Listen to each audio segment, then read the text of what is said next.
नमस्कार, ABP news पर हाजिर हूं मैं रुमाना इसार खान। वक्त हो गया है आगे का एजेंडा का।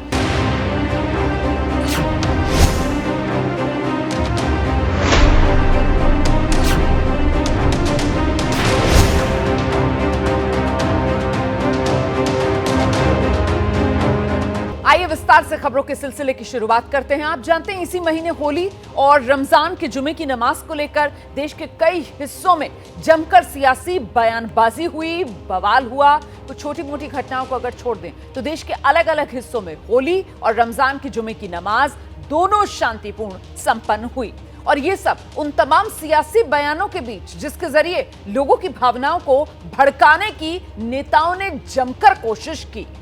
अब एक बार फिर देश के अलग अलग हिस्सों में ईद की नमाज को लेकर सियासी तनाव फैलाया जा रहा है क्या? यह सवाल बड़ा है, क्योंकि देखिए चैत्र नवरात्रि की शुरुआत होने वाली है और उससे पहले एक पक्ष सड़क पर नमाज के विरोध में है, दूसरा पक्ष इस फैसले पर आपत्ति जता रहा है। संभल में पीस कमेटी की बैठक के बाद फैसला लिया गया, सड़क और छत पर नमाज न पढ़ी जाए। इसे लेकर अब सियासी विरोध शुरू हो गया है। संभल के सांसद जियाउर रहमान बर्क इस फैसले पर सवाल उठा रहे हैं। उनका कहना है छत पर नमाज पढ़ने से रोकने का फैसला पूरी तरह गलत है। और साथ ही उन्होंने संभल के सीईओ अनुज चौधरी पर भी सवाल उठा दिए। वहीं मेरठ पुलिस ने संवेदनशीलता को देखते हुए सड़क पर नमाज पढ़ने पर रोक लगाई है। मेरठ पुलिस के फैसले पर भी आपत्ति जताई जा रही है। पुलिस का कहना है सड़क पर नमाज अदा करने वालों के खिलाफ मुकदमा दर्ज होगा और साथ ही लाइसेंस और पासपोर्ट भी रद्द किया जा सकता है। अगर बात राजधानी दिल्ली की करें तो यहां भी नमाज को लेकर सियासत शुरू हो गई है। होली पर मुसलमानों को घर में रहने की हिदायत देने वाले दिल्ली में बीजेपी के विधायक करनैल सिंह एक बार फिर से बयान के साथ सुर्खियों में हैं। कह रहे हैं सड़क पर नमाज से रोक की मांग प्रशासन से उन्होंने की है, वहीं आम आदमी पार्टी इस पर पलटवार कर रही है।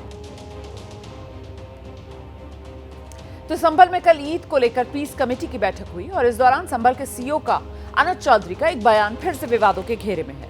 संभल के सीईओ ने कहा है कि अगर सिवैयां खिलाना चाहते हैं तो फिर गुजिया आपको खानी होगी और साथ ही उन्होंने कहा कि उनके बयान को गलत तरीके से पेश किया गया। इस बयान पर संभल के सांसद जियाउर रहमान बर्क ने पलटवार किया। उन्होंने कहा अनुज चौधरी को नेता बनने का शौक हो गया है, इसीलिए वो ऐसी बयानबाजी कर रहे हैं। मैंने क्या कहा था, पर किसी भी एक आदमी ने यदि मेरा वक्तव्य इतना गलत था तो वो उसे हाई कोर्ट में, सुप्रीम कोर्ट में क्यों चैलेंज नहीं किया, मुझे सजा करवाते। यदि मेरा वक्तव्य इतना गलत था, हर चीज दोनों धर्म के लिए बराबर बोली, निष्पक्षता से यदि हम काम करते हैं तो उसे उस तरह से ना लिया जा, उसमें कोई राजनीति ना करी जाए, क्योंकि हम राजनीति से बिल्कुल प्रेरित नहीं। को नेता बनने का शौक चढ़ रहा है। मैं इस टाइप के अधिकारी के बारे में ज़्यादा बोलने भी नहीं चाहता, इसलिए इस प्रकार की बातें कर करके अपने आप को हाईलाइट करना चाहते हैं। शॉर्ट टर्म प्रमोशन है, जो कि ऐसा मुमकिन नहीं है। इस देश की जनता इतनी बेवकूफ़ नहीं है जो उनकी इस बेकाबे में आकर करके इस प्रकार का कोई कदम उठाए। जब ज़रूरत करेगी तो जब ज़रूरत महसूस करेंगे तो ये कदम भी उनकी जो उनकी ख्वाहिश है उसको भी हम ज़रूर पूरा करेंगे। वहीं सड़क पर नमाज को लेकर मेरठ पुलिस की तरफ से भी आदेश दिया गया है, जिसका मुस्लिम संगठन विरोध कर रहे हैं। मेरठ पुलिस कह रही है कि सड़क पर नमाज को लेकर जो आदेश जारी किया गया है उसके मुताबिक सड़क पर अगर नमाज पढ़ी तो फिर मुकदमा दर्ज किया जाएगा। ऐसे लोगों का पासपोर्ट से लेकर उनका लाइसेंस तक रद्द किया जा सकता है। मेरठ पुलिस के इस आदेश का विरोध शुरू हो गया है। किसी भी सूरत हाल में रोड पर नमाज नहीं पढ़ी जाएगी।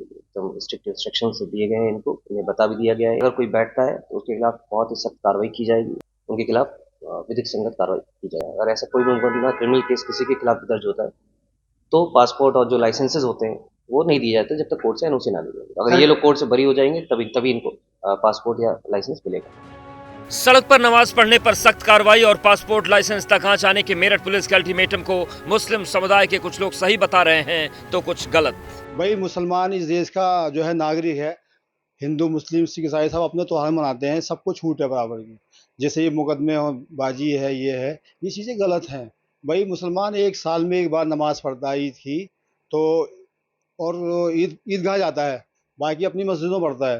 तो साल में एक बार ईद आती है, नमाज बकरा ईद होती है, तो इसमें ये मुकदमा दर्ज नहीं होनी चाहिए। मेरा मानना तो ये है। बाकी सरकार जो है, हमारी जो गवर्नमेंट बैठी है, ये इस चीज़ पे थोड़ा सा गौर करे है कि भाई अपने ही भाई हैं, अपने सब तो इसको बिल्कुल ख़त्म करें इस चीज़ को।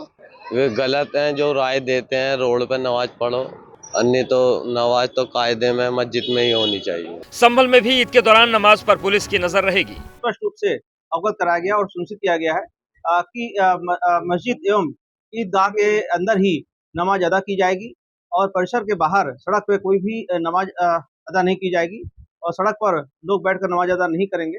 और साथ ही बिजली पानी की कुछ समस्याओं के बारे में भी उनके द्वारा अवगत कराया गया है, जिन्हें भी समय रहते हुए पूर्ण करा लिया जाएगा और किसी के द्वारा अन्य कोई समस्या प्रकट नहीं की गई है। यह आशा की जाती है कि सभी त्योहार शांतिपूर्ण ढंग से संपन्न किए जाएंगे। वहीं दिल्ली में भी सड़क पर नमाज को लेकर सियासत शुरू हो गई है। बीजेपी और आम आदमी पार्टी के विधायक इसे लेकर आमने सामने। दिल्ली में नमाज पर क्यों शुरू हुआ है ये सियासी दंगल, रिपोर्ट देखिए। बीजेपी विधायक कर्नैल सिंह ने दिल्ली पुलिस कमिश्नर को एक पत्र लिखा है, जिसमें दिल्ली की सड़कों और सार्वजनिक स्थलों पर पढ़ी जाने वाली नमाज पर पूरी तरह से रोक लगाने की मांग की है। ट्रैफिक व्यवस्था बिगड़ने से लोगों को परेशानी का हवाला दिया है। दिल्ली राजधानी है देश की, यहाँ पर ट्रैफिक की पहले से ही बहुत सारी प्रॉब्लम्स हैं, जिससे एम्बुलेंस को प्रॉब्लम होती है, स्कूल में जाने वाले बच्चों को प्रॉब्लम होती है। उसमें ऐसा नहीं है कि स्कूल में जाने वाले बच्चे सिर्फ हिंदू ही हैं, वो मुसलमान बच्चे भी होते हैं, वो सभी धर्मों के बच्चे होते हैं। एम्बुलेंस के अंदर कोई भी बीमार हो सकता है। ये सिर्फ एक धर्म की बात नहीं है। पुलिस और प्रशासन और कानून अपना काम करेगा। दिल्ली के अंदर अब ये सहन नहीं होगा कि सड़कों पर नमाज पढ़ी जाए। बीजेपी विधायक की मांग को विपक्ष ने लोगों को बरगलाने का एजेंडा करार दिया है। और कोविड के बाद से तो मुझे लगता नहीं कि सड़कों पर नमाज होती है। उन्होंने पता नहीं, जो विधायक आप बता रहे हैं, उन्होंने कौन सी वीडियो देखी है, कहाँ उनको तकलीफ हुई है। किसी को नमाज से तकलीफ है, किसी को अजान से तकलीफ है, किसी को मीट की दुकानों से तकलीफ है। इनको तकलीफ ही तकलीफ है। ये 27 साल बाद सत्ता में बड़ी मुश्किल से आए हैं, ये तकलीफ ही के अंदर है और ये समझ नहीं पा रहे हैं कि लोगों को क्या जवाब दें जब इनसे पब्लिक 2500 के बारे में सवाल करती है। लोगों को डाइवर्ट करने के लिए धर्म की राजनीति करते हैं लोग। दरअसल बीजेपी के विधायक कर्नैल सिंह ने ये जो मांग कर दी है, इस पर मौलाना साजिद रशीदी, मुस्लिम धर्मगुरु, उनकी भी प्रतिक्रिया सामने आई। कह रहे हैं कि देश के भीतर नफरती बयान की बाढ़ आ गई है। देश के अंदर नफरती बयानों की एक ऐसी बाढ़ सी आ गई है। हर कोई आदमी इस्लाम और मुसलमान के खिलाफ, नमाज के खिलाफ बयान देकर रातों रात हिट होना चाहता है। दिल्ली से एक एमएलए का बयान आया कि सड़कों पर नमाज ना हो। सड़कों पर जगराते होते हैं, सड़कों पर कावड़ यात्रा निकलती है, मुसलमान तो कोई मना नहीं करता। साल में एक बार ईद आती है, उस पर भी ये दिक्कत। ये सब नफरती लोग हैं, बड़बोले लोग हैं, हिट होना चाहते हैं, मीडिया में आना चाहते हैं। लोग इन पर ध्यान न दें, सद्भाव बनाकर रखें, एक दूसरे के त्योहारों का सम्मान करें। आगे बढ़ेंगे, हम अगली खबर का रुख करेंगे। आगरा में समाजवादी पार्टी के सांसद रामजी लाल सुमन के घर तोड़फोड़ का मामला। इस मामले को लेकर सांसद के बेटे ने तोड़फोड़ और लूट का केस दर्ज करा दिया है। भीड़ पर जान से मारने की नीयत से हमले का आरोप लगाया है।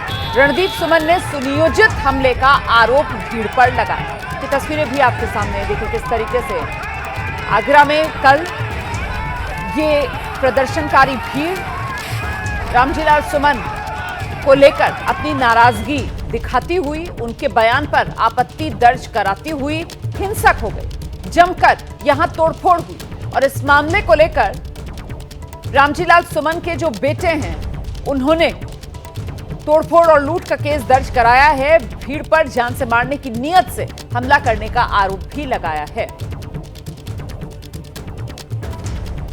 तो रणदीप सुमन का यह कहना है कि ये जो हमला हुआ, ये दरअसल एक सुनियोजित हमला था। साजिशन इस हमले को अंजाम दिया गया, पूरी तैयारी के साथ इस हमले को अंजाम दिया गया। ये समाजवादी पार्टी के सांसद आरोप लगा रहे हैं। वो कह रहे हैं कि अचानक से ये भीड़ नहीं आई, बल्कि बाकायदा पूरी तैयारी के साथ सुनियोजित ढंग से रामजी लाल सुमन के घर पर ये तोड़फोड़ की गई है। निशाने पर इस उग्र भीड़ के रामजी लाल सुमन थे।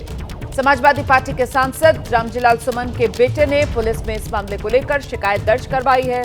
तोड़फोड़, लूट और साथ ही साथ भीड़ पर जान से मारने की नीयत से हमले का आरोप। मतलब ये जो भीड़ यहां पर आई थी, रामजी लाल सुमन के परिवार की तरफ से शिकायत ये दर्ज करवाई गई है कि साहब ये मामला सिर्फ और सिर्फ तोड़फोड़, लूट का नहीं है, बल्कि रामजी लाल सुमन को नुकसान पहुंचाने के लिए, उन पर कहीं ना कहीं जान से मारने की नीयत से हमला करने के लिए ये भीड़ सुनियोजित तरीके से पहुंची थी। हम सीधे आपको लेकर चलेंगे, हमारे साथ हमारे सहयोगी पंकज इस वक्त मौजूद हैं। जरा जानते हैं पंकज से, जो परिवार की तरफ से शिकायत पुलिस में दर्ज करवाई गई है उस पर अभी तक पुलिस ने क्या एक्शन लिया है? पंकज जी मैं आपको बता दूं, कल राज्यसभा सांसद रामजीलाल सुमन के यहाँ जो करनी सेना ने जो बवाल काटा है, उसको लेकर रामजीलाल सुमन के जो बेटे पूर्व विधायक भी हैं, उन्होंने एक FIR दर्ज थाना हरिपर्वत में कराई है। इसमें उन्होंने अज्ञात लोगों के खिलाफ दर्ज कराई है और जातिवाचक जो शब्द थे उसको लेकर कराई है। और उनका अभी तक पुलिस पर आरोप भी है कि जिसमें पुलिस भी कहीं ना कहीं पुलिस की भी साजिश रही है। जी, अभी तक पुलिस ने इस पूरे मामले में क्या किसी को गिरफ्तार किया है? जो तस्वीरें नजर आ रही हैं उसमें तो साफ तौर पर ये जो भीड़ है इसमें बहुत से लोगों के चेहरे नजर आ रहे हैं। पुलिस ने किसी की शिनाख्त की, पहचान की, किसी को कोई नोटिस भेजा, क्या अपडेट है? और क्या सुरक्षा रामजीलाल सुमन के घर के आसपास बढ़ाई गई है पुलिस की तरफ से? जी मैं आपको बता दूं, कल की घटना को लेकर पुलिस की सुरक्षा बढ़ा दी गई है और वहां जो पुलिस के आलाधिकारियों से जब बात की गई तो जो CCTV फुटेज लगे हुए हैं, CCTV कैमरे लगे हुए, उनको देखकर उनको चिन्हित किया जा रहा है कितने लोग थे, कहां के थे, उनकी पहचान करके उनकी गिरफ्तारी का आश्वासन दिया गया है। जी, और इस सब के बीच इस पूरे मामले को लेकर किस तरीके से बयानबाजी हो रही है सियासी तौर पर, ये भी बताइए। जी मैं आपको बता दूं, आज शिवपाल यादव का भी 2 बजे का दौरा है रामजीलाल सुमन के यहाँ आने का। जो भी लोकल नेता हैं समाजवादी पार्टी के और अन्य पार्टियों के, वो रामजीलाल सुमन के घर कंटिन्यूस आना जाना उनका लगा है और पुलिस की सुरक्षा भी यहाँ पर बढ़ा दी गई है। जी, बहुत शुक्रिया आपका इस तमाम जानकारी के लिए पंकज। तो शिवपाल यादव भी पहुंचेंगे यहाँ पर रामजीलाल सुमन के घर पर, जैसा कि हमारे सहयोगी पंकज जानकारी दे रहे थे। कुल मिलाकर क्या समाजवादी पार्टी की तैयारी इस पूरे मामले को अब अगड़ा वर्सेस पिछड़ा बनाने की है, इसको लेकर हमारी नजर बनी हुई है। और अब इस वक्त की बड़ी खबर बताते हैं आपको। जब मुगलों को लेकर विवाद होता है तो बीजेपी के विरोधी ये लगातार सवाल उठाते हैं कि अगर मुगलों से इतनी नफरत है तो क्या ताजमहल को तोड़ देंगे? यूपी के मुख्यमंत्री हैं योगी आदित्यनाथ, कल वो आगरा में थे और उनकी तरफ से बड़ा बयान दिया गया। आगरा की पहचान छत्रपति शिवाजी महाराज से है, ये कहना है योगी आदित्यनाथ का। मुगलों का आगरा से क्या संबंध, ये सवाल पूछा योगी आदित्यनाथ ने। आगरा का संबंध तो ब्रजभूमि से है, आगरा का संबंध बिहारी लाल से है, आगरा में म्यूजियम शिवाजी के नाम पर बनेगा, योगी आदित्यनाथ की तरफ से ये बड़ा बयान दिया गया है। आगरा में जो म्यूजियम है वो शिवाजी महाराज के नाम पर बनेगा। मुगलों से आगरा का क्या संबंध, ये सवाल योगी आदित्यनाथ पूछ रहे हैं। वो कह रहे हैं कि आगरा का संबंध ब्रजभूमि से है, बिहारी लाल से है। पिछली सरकार ने क्या कहा, यहाँ पे एक म्यूजियम का निर्माण ये लोग करा रहे थे, उसका नाम भी इन्होंने मुगल म्यूजियम रखा। हमने कहा भी मुगलों का आगरा से क्या संबंध है? आगरा का संबंध ब्रजभूमि से है, वृंदावन बिहारी लाल से है, राधा रानी से है, और आगरा की पहचान अगर किसी से है तो छत्रपति शिवाजी महाराज से है। और इसीलिए हमने कहा यहाँ का म्यूजियम का नामकरण मुगल म्यूजियम नहीं होगा, छत्रपति शिवाजी महाराज के नाम पर होगा। तो आखिर क्यों संभल से लेकर नागपुर तक अलग अलग मुद्दों को लेकर इस तरीके की बयानबाजी सामने आ रही है, इस पर जरा एक रिपोर्ट देख लीजिए।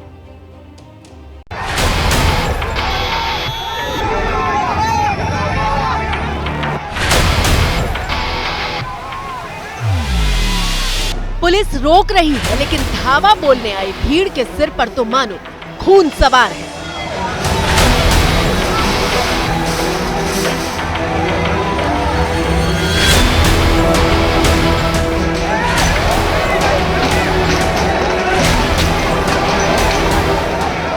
पुलिसकर्मी बैरिकेडिंग लगाकर रोक रहे हैं लेकिन करणी सेना के प्रदर्शनकारी उस बैरिकेडिंग को गाड़ी से धक्का देते हुए आगे बढ़ रहे हैं।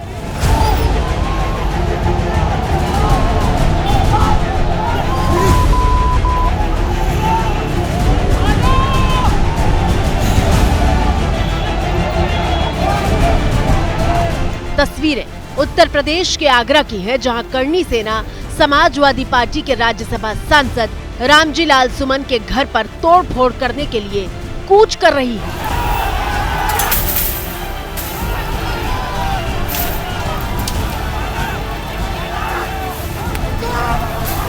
इस तस्वीर को देखिए, पुलिसकर्मी सांसद के घर के गेट को थामे खड़े हैं और भीड़ किसी भी कीमत पर घर के भीतर घुसने के लिए आमादा है।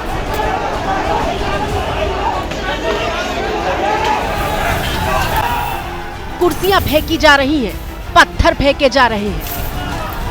बवाल हुआ, तोड़फोड़ हुई और देखिए कैसे करनी सेना को रोकने वाले पुलिसकर्मी खून से लथपथ दिखाई दे रहे हैं।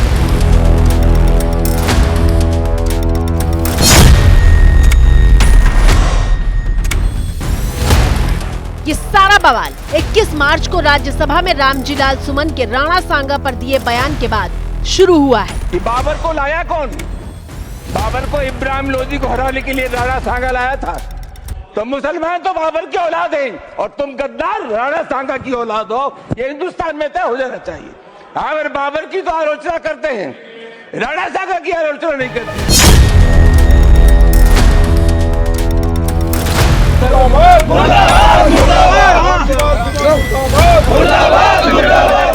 इस बयान के बाद यूपी से लेकर राजस्थान तक प्रदर्शन शुरू हो गए।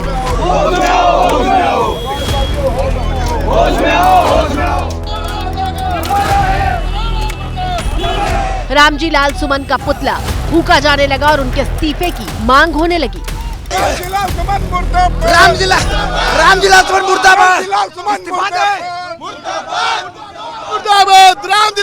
मुर्दाबाद। राणा सांगा के खिलाफ टिप्पणी को राजपूतों ने अपने सम्मान से जोड़ा और नौबत यहाँ तक आ गई कि रामजी लाल सुमन के घर के बाहर गाड़ियों से लेकर सब कुछ करनी सेना ने तहस-नहस कर दिया। इस कैंपस में लगभग 2 दर्जन से अधिक गाड़ियों पे भी तोड़फोड़ करी। उसके बाद भी पुलिस ने जब उनको रोकने की कोशिश की तो पुलिस पर भी पथराव किया, यहाँ जमकर पथराव हुआ। आप पूरी वीडियो देखिए, सब गाड़ियां तोड़ी गई हैं, घर पे पथराव किया गया है, लाठी डंडे और अद्दे रोरे वो सब साथ लेकर के आए थे। तमाम लोगों की चोट आई है और पुलिस प्रशासन के कई लोगों के चोटें आई हैं। सवाल ये है कि अगर एसपी सांसद ने ऐसा कोई बयान दिया जिससे भावनाएं आहत हुई तो उसके लिए कानून है, सिस्टम है, भीड़ तंत्र को न्याय करने का अधिकार किसने दिया? इस तरीके से प्रशासन की मौजूदगी में आज घर तक लोग हमला बोल रहे हैं, तो ये सोचना पड़ेगा सत्ता को और प्रशासन को कि लोग किस तरह सुरक्षित। अब समझिए कि हुआ क्या। राज्यसभा में समाजवादी पार्टी के सांसद ने एक बयान दिया, उस बयान पर राजनीति शुरू हुई और बीजेपी ने बयान को पूरे हिंदू समाज का ही अपमान बता दिया। इनके आइडियल तो राणा सांगा, शिवाजी महाराज, महाराणा प्रताप होने चाहिए थे, लेकिन बाबा और औरंगजेब को याद करने में ये लोग लगे हैं। डिवाइड एंड रूल वाली पॉलिसी ये तब भी थे और आज भी है, इसी कारण ये देशद्रोही हैं, इन पे देशद्रोही का मुकदमा चलना चाहिए। यूपी के सीएम योगी आदित्यनाथ ने भी इस मुद्दे पर ताजा बयान दिया है। राणा सांगा के इतिहास को अगर इन्होंने पढ़ा होता, वो महान योद्धा जिसके शरीर के घाव इस बात को बताते थे कि इन्होंने भारत की धर्म और संस्कृति को बचाने के लिए उस समय किस प्रकार के पराक्रम का परिचय दिया था। ये महाराणा प्रताप, महाराणा सांगा, छत्रपति शिवाजी महाराज और गुरु गोविंद सिंह के बारे में ये लोग बताएंगे? इतिहास के बारे में लोग क्या जानते हैं? जबकि समाजवादी पार्टी के मुखिया अखिलेश यादव ने रामजी लाल सुमन के घर पर हुए हमले को दलितों पर हमला बता दिया है। ये रामजी लाल सुमन जी पे इसलिए अटैक हुआ कि एक तो वो दलित हैं और दलित होने की वजह से उन पर अटैक हुआ है। इसीलिए तो सवाल बड़ा है कि आखिरकार ये आग कब बुझेगी।